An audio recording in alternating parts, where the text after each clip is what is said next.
한동훈 비상대책위원장 카드를 놓고 어제 여당 내에선 격론이 있었습니다. 민주당은 대표 사퇴와 비대위 체제 전환 요구, 이낙연 전 대표 신당 창당 문제로 갈등이 커지고 있습니다. 두 분과 정치권 소식 짚어보겠습니다. 서정욱 변호사, 장현주 민주당 법률위 부위원장 모셨습니다. 안녕하세요. 안녕하세요. 네. 어제 국민의힘 의원총회에서는 한동훈 법무부 장관이 비대위원장으로 적합한지를 두고 격론이 오갔습니다. 삼고초려해서 모셔와야 된다 이런 분도 있었고 반대하는 분도 있었는데 이 과정에서 고성까지 오갔다고 하거든요. 현재로서는 한동훈 비대위 가능성 어떻게 보십니까? 제가 보기에 상당히 유력하게 지금 거의 굳어지고 있다 이렇게 보고요. 아마 이제 그 이유는 이제 이번에 그 총선의 프레임을 확 바꿔야 된다. 보통은 이제 그 대통령 임기 도중의 선거는요, 윤석열 대통령에 대한 중간 평가 이게 이제 프레임이 많은데, 그래서는 이제 그 총선이 쉽지 않다. 확실하게 미래 권력을 내세워서 판을 바꿔야 된다. 과연 이제 우리의 미래를 어떻게 끌고 갈 것인가? 그러기 위해서는 이제 국민적 지지도가 가장 높은 미래 권력을 내세워야 된다. 그러면 이제 뭐 말할 것도 없이 한동훈 장관이 보수 쪽에서는 상당히 지지율이 제일 높기 때문에 아마 그게 첫째 이유가 될 것 같고요. 그다음에 두 번째는 뭐 이분은 이제 그 여의도 문법을 잘 모르고 선거 경험이 없다 이런 이제 비판도 있지만 오히려 이제 그게 더 장점이 되는 거예요. 오히려 판을 확 바꾸려면 정치에 신인이 필요하다. 새 인물. 그래서 이제 그 오히려 이게 그 단점이 아니고 장점으로 지금 이제 바뀌고 있는 이런 분위기가 있고요. 마지막으로 이제 그 원래 비대위원장은 손에 피를 많이 묻히대요. 아마 선거 물갈이도 해야 되고 상당히 그런 악역도 해야 되는데 과연 할 수 있을까? 이런 게 우려가 있었는데 실제 그 한동훈 장관이 상당히 그 똑똑하고 강단이 있는 이런 데 인물입니다.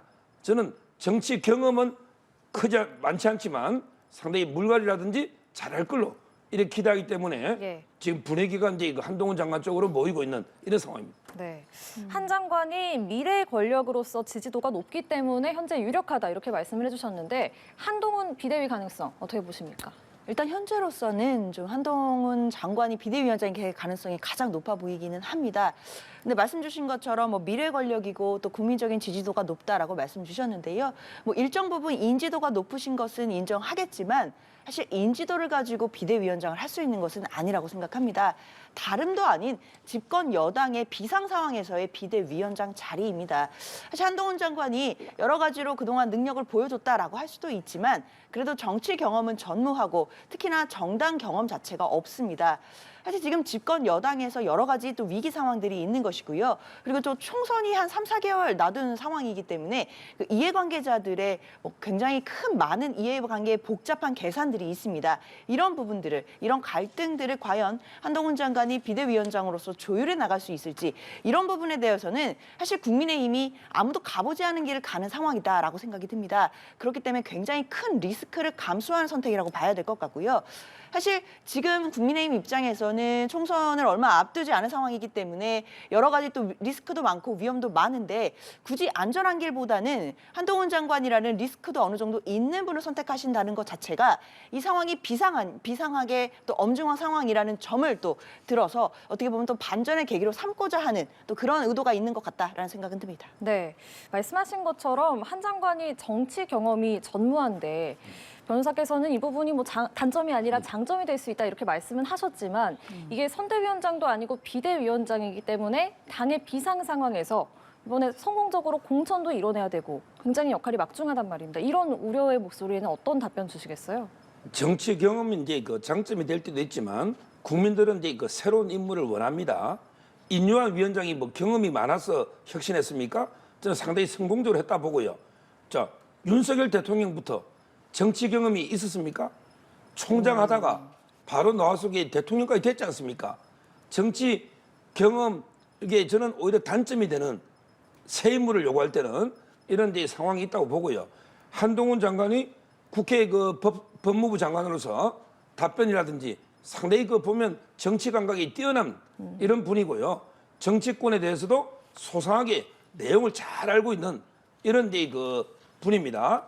저는 뭐 실제 정치에 현실 정치에는 뛰어든 게 경험이 없지만 기존의 법무부 장관으로서 2년 이상 충분히 그 국회 대응도 하고 상대했기 때문에 잘할 거로 보이고요. 지금 이제 그 또 어떤 분들은 자꾸 이게 그 한동훈 장관이 뭐 윤석열 대통령이 아바타로서 과연 이게 수직적 당정 또는 이게 직언할 수 있는가 이런 데 비판. 더 나아가서 이제 김웅 의원처럼 아예 그냥 북한의 김주애가 아닌가 이런 데 망언을 하는 분도 있는데 저는 망언이라 봅니다. 근데 실제 한 장관은 그렇지 않아요. 한 장관이 연수원 27기고 윤석열 대통령이 23기인데 동지로서 이제 왔고 항상 같이 왔지 한 번도 이게 뭐 정치적 가신이거나 이런 관계가 아닙니다. 저는 한동훈 장관이 만약에 된다면 충분히 대통령실에 대해서도 할 말을 하는 이런 이제 모습을 보이지 않을까 이렇게 기대가 됩니다. 예. 말씀하신 것처럼 어제 의총에서는 수직적인 당정 관계를 걱정하는 목소리도 많이 나왔는데 장현주 부위원장께서는 네. 어떻게 보세요? 실제로 한동훈 장관이 비대위원장이 된다면 어떤 대통령과의 신뢰를 바탕으로 좀 직언을 할 수 있을 거라고 보십니까? 일단 서 변호사님께서는 그 부분에 대해서 좀 긍정적으로 전망을 해주셨는데요. 저는 사실 한동훈 장관이 비대위원장이 된다면 당정 간의 이 수직 관계를 넘어서 이제 종속 관계가 되지 않을까라는 우려가 듭니다. 왜냐하면 지금 벌써부터 대통령의 아바타를 위원장을 만들 것이냐 이런 성토들이 국민의힘 내부에서도 나오고 있는 상황이고요. 일단 그 지금까지 계속 문제가 됐던 건 집권 여당이 용산의 쓴소리 또는 할 말을 하지 못하는 그런 모습들을 보여줘 왔기 때문에 국민들께 많은 실망을 받은 바가 있습니다. 그런 민심들이 지난 강서구청장 보궐선거에서 국민의힘이 참패하는 결과로 나타났다라고 보이는데요.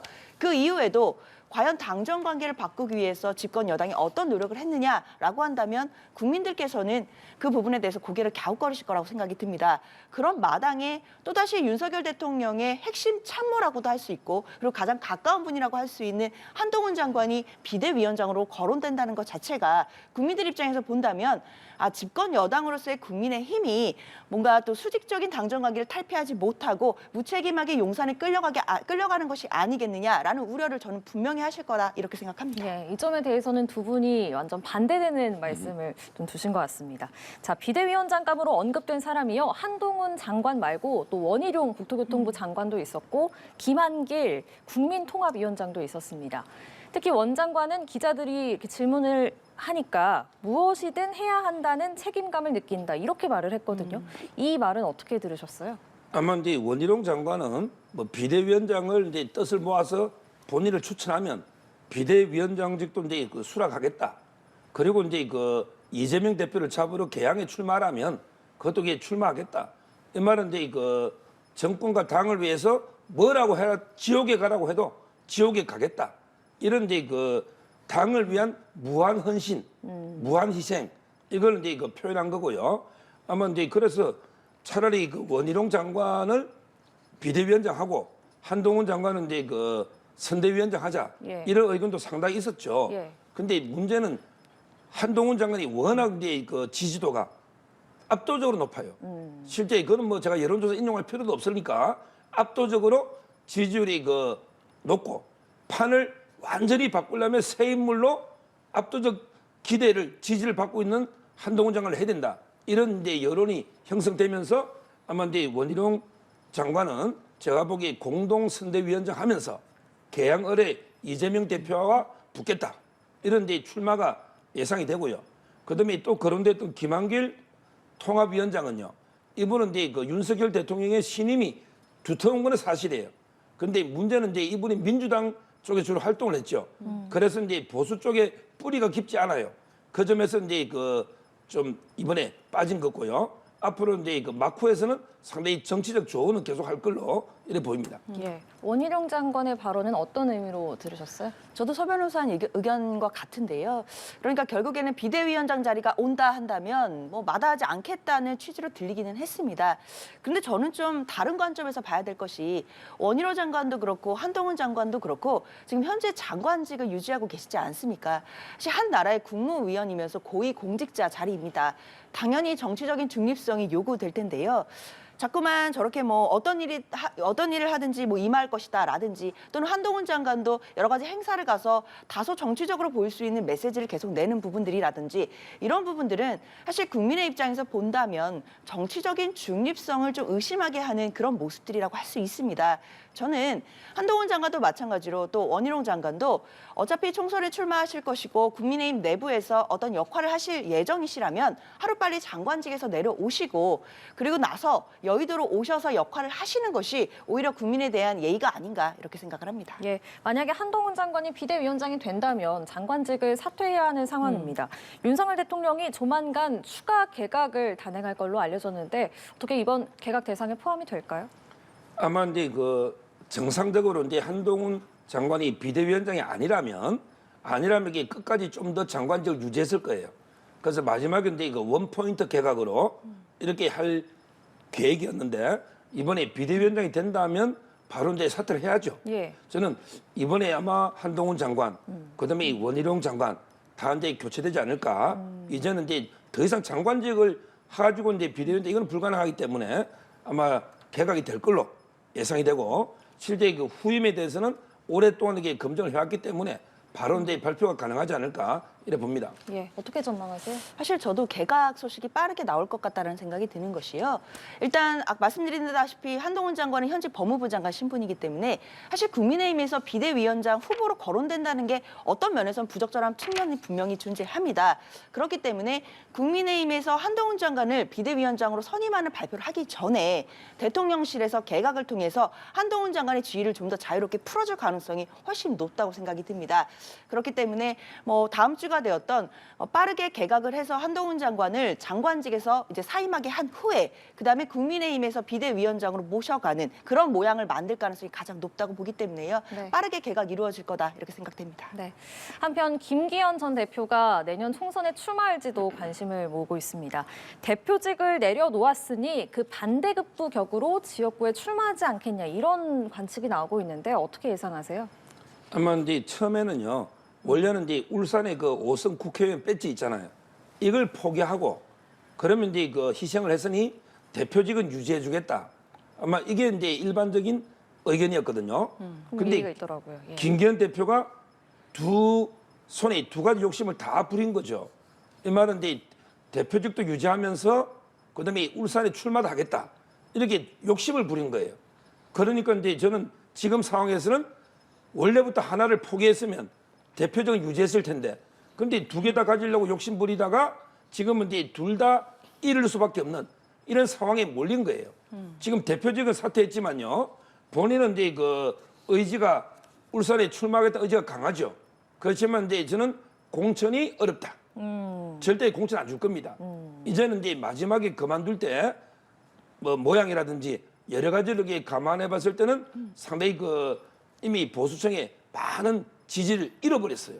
따라서는 아마 이게 그 나중에 공간을 가봐야 되겠지만 공천은 컷오프 될 그것도 이게 1호로 컷오프 1호로 김기현 대표가 될 가능성이 상당히 높다. 네. 이때 본인이 할 수 있는 거는 그럼 이게 무소속 출마냐 아니면 이준석 신당에 가느냐 마지막 만나기 때문에 예. 이런 이제 선택지가 있는데 과연 이게 당대표까지 하신 분이 그렇게까지 할까 이런 생각이 들고요. 그러면 이게 정치 생명은 바로 끝납니다. 무소속이나 이준석 신당으로 절대 배제할 수가 없어요. 아마 저는 지금이라도 이게 그 유일하게 김기현 대표가 부활하는 길은 울산 출마까지 깨끗이 포기하겠다. 그러면서 이게 백의종군 하겠다. 이러면 아마 이게 조금 미래가 있지만 그 외에는 없다. 이래 봅니다. 출마 의지는 강하겠지만 공천은 받지 못할 거다. 그렇습니다. 예, 이렇게 예상을 하셨는데 어떻게 예상하세요? 사실 이제 김기현 전 대표 같은 경우에는 이제 정치가 우리가 시점에 맞는 결단이 필요한 부분들이 있는데요. 그 결단이 좀 시점과 엇갈린 부분들이 분명히 존재했던 것 같습니다. 그러니까 대표직을 내려놓았어야 할 때는 오히려 강서구청장 보궐선거에서 참패를 했을 때 그때 대표직을 내려놓았더라면 국민들께도 반성의 어떤 메시지가 되고 감동이 되었을 가능성이 있습니다.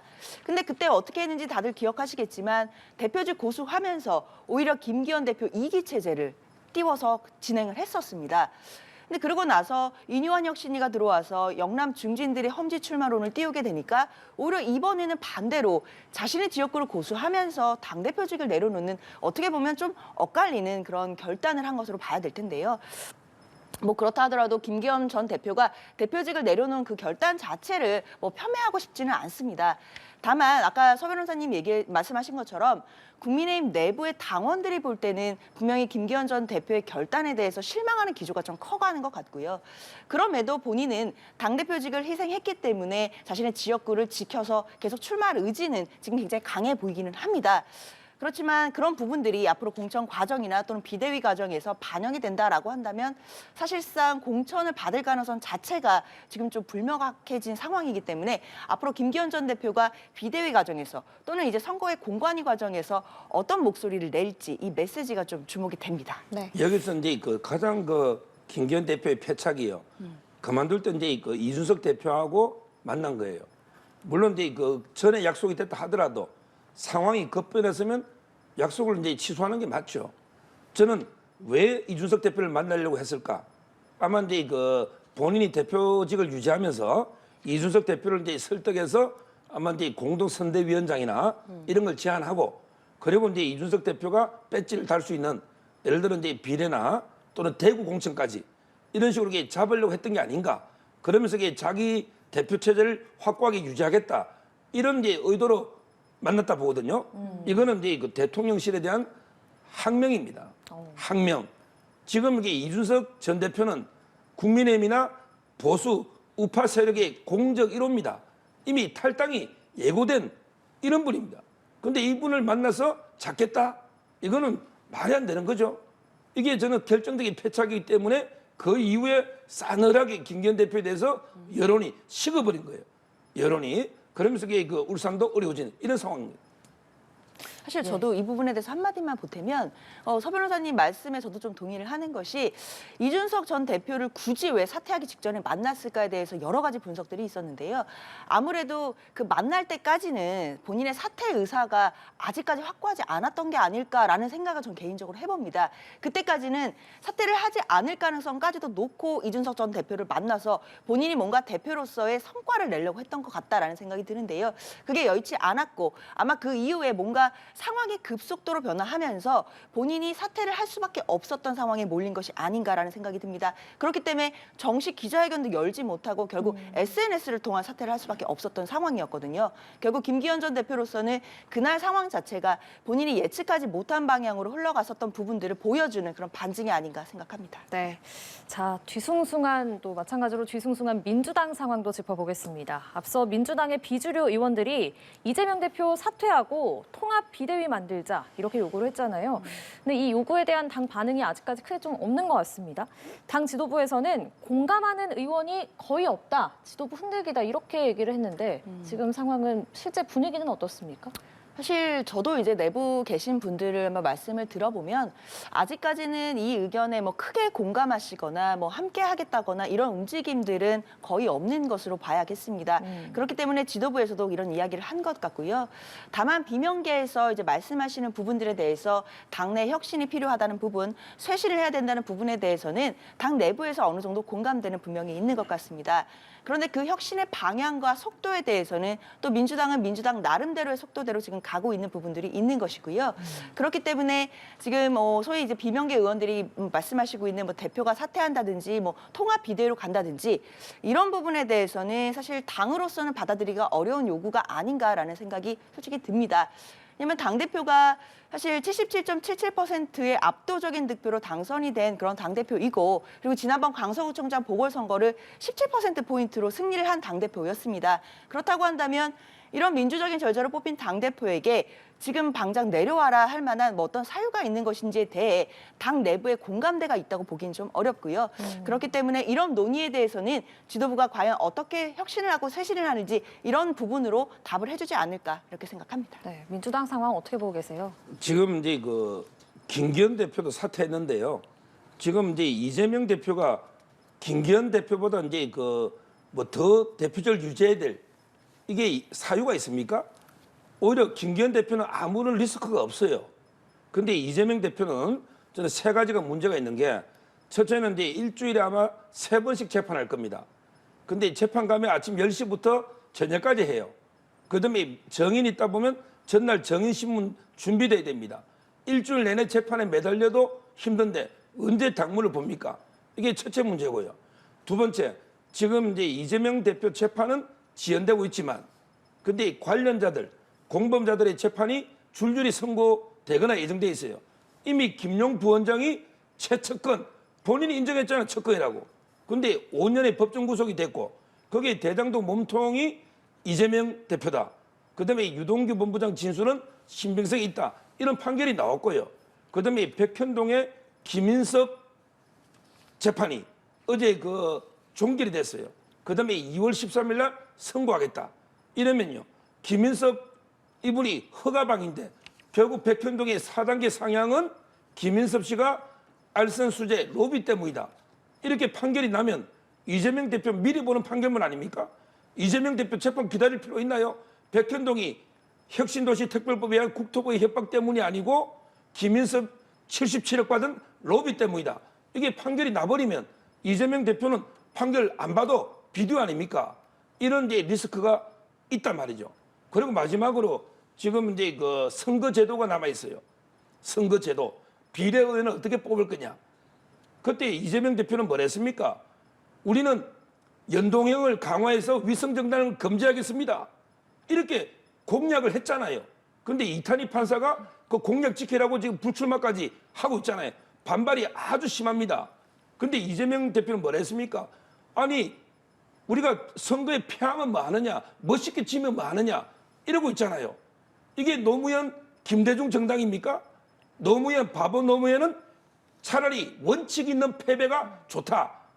오히려 꼼수로 이기는 것보다는 우리가 이게 원칙 있게 패배하자. 이게 노무현 정신입니다. 이재명 대표 민주당에 노무현 대통령 사진 떼세요. 김대중 대통령 사진 떼시라고요. 이렇게 하면요, 엄청나게 저는 반발이 있을 거기 때문에 과연 이게 이재명 대표 체제가 끝까지 갈까? 저는 상당히 회의적입니다.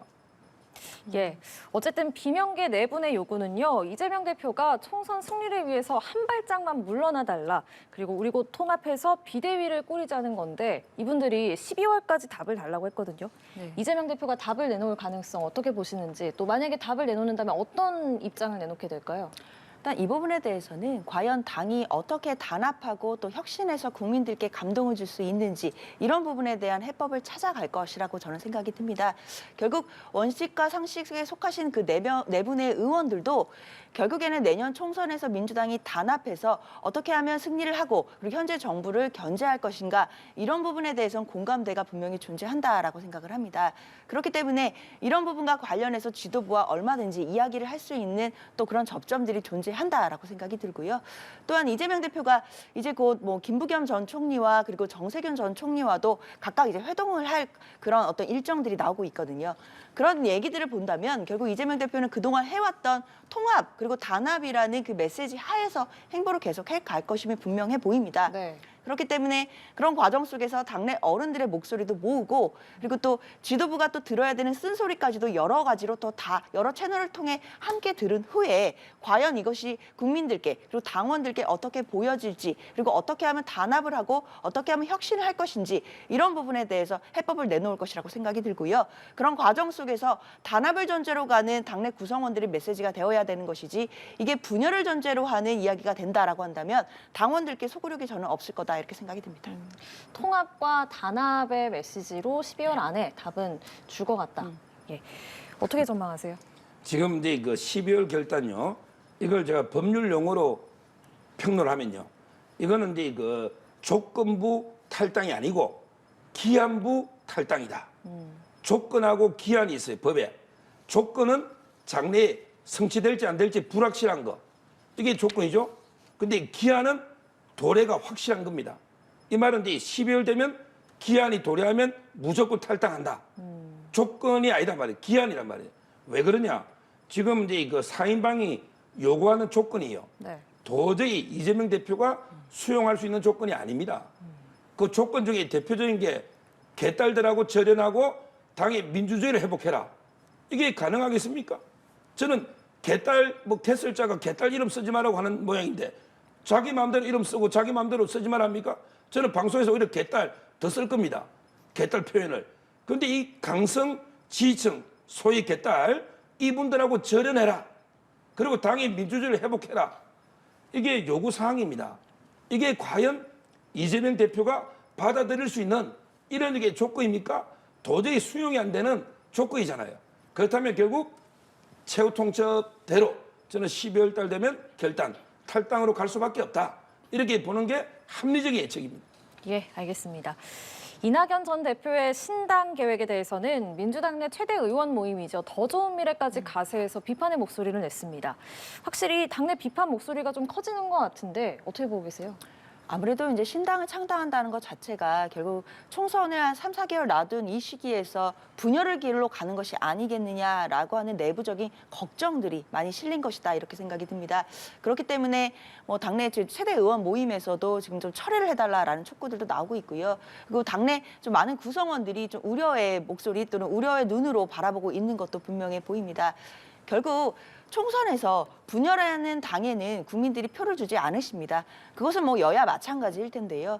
그렇기 때문에 야당으로서도 분열하지 않고 더더욱 단합하는 모습을 국민들께 보여드려야 한다는 것은 이 자체로서 책무라고 할 것입니다. 그렇기 때문에 이낙연 전 대표가 뭐 많은 생각들이 있으실 것이고 정치적으로 본인의 또 의사와 또 결단이 있으시겠지만 그 결단마저도 민주당과 그리고 민주당과 단합을 해서 총선을 이기는 방향으로 해주시기를 모든 구성원들이 좀 바라고 있는 것이다 이렇게 봐야 될 것 같고 그렇기 때문에 이낙연 전 대표의 어떤 이런 의사나 이런 부분도 얼마든지 또 철회 가능성도 열려 있다라고 생각이 들고요. 그런 가능성에서 본다라고 한다면 지금 현재 지도부도 이낙연 전 대표와 어떤 또 더 통합하고 만날 수 있는 그런 가능성들을 또 그 예정에 놓고 더 많이 접촉하고 더 많이 다가가고 대화하는 노력 당연히 해야 되지 않겠나 이렇게 생각합니다. 네, 그러면 현실적으로 이낙연 전 대표는 창당을 강행할지 어떻게 전망하세요? 사실 저는 아직까지도 신당 창당에 물론 결심은 있으시다라고 공식화를 하시긴 했지만 그래도 신당 창당보다는 당 내부에서의 해결책을 모색하시지 않을까라는 기대를 하고 있습니다. 그렇기 때문에 당내 구성원들도 지금 많이 말리고 우려하고 이렇게 보고 있다라고 봐야 될 텐데요. 왜냐하면 결국 이낙연 전 대표가 지금까지 정치를 해왔던 그 여정들을 지켜본다면 결국 민주당을 나가셔서 신당을 차리실 것 같지는 않다라는 게 중론이기 때문입니다.